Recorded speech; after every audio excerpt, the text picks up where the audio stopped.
টক আচার তো অনেকেই অনেকভাবে বানাও, তো আমি কিভাবে বানাই সেটা করছি আর তোমাদের সাথে শেয়ার করছি।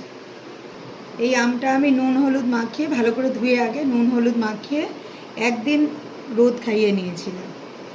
আর এটা করতে কিছু মশলা লাগবে আমার। এটা গোটা জিরে, আমরা একটু ঝাল অল্পই দেব, ওই জন্য 3টে মতো শুকনো লঙ্কা নিয়েছি। এটা 5 ফোড়ন আর গোটা ধনে, এগুলো শুকনো খোলায় ভেজে তারপরে ওর সাথে মেশাতে হবে।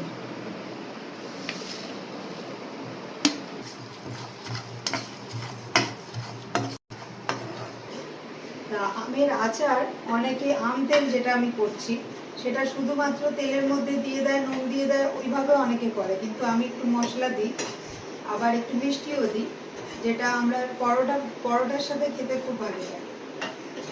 দেখো এই সব আমার মশলাগুলো দেখো ক্র্যাকেল করতে শুরু করে দিয়েছে, তার মানে আমার ভাজা হয়ে গেছে। এবার এটাকে একটু ঠান্ডা করব, তারপরে আমি গুঁড়ো করব, মানে আধ গুঁড়ো করতে হবে, পুরোপুরি গুঁড়ো করলেও হবে না। আমার দেখো মশলা গুঁড়ো করা হয়ে গেছে, এইভাবে গুঁড়ো করতে হবে, বেশি গুঁড়োও হবে না আবার বেশি আস্তেও থাকবে না। তো এবার আমি আমগুলো নিয়ে নিচ্ছি এর মধ্যে,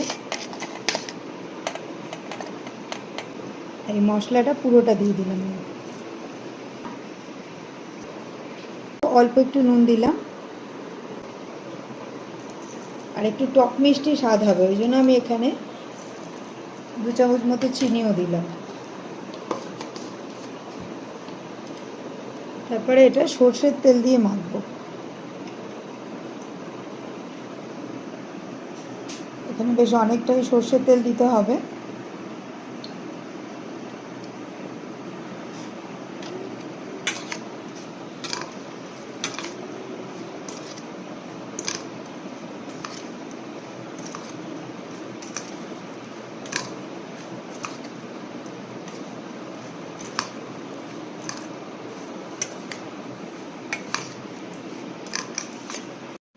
এটা মাখা আমার কমপ্লিট হয়ে গেছে। এবার এই বয়ামটা আমি পরিষ্কার করে শুকনো করে রেখেছিলাম, এবার এটার মধ্যে এগুলো দিয়ে দেবো, দিয়ে এটা 2 থেকে 3 দিন মতো রোদ খাওয়াতে হবে।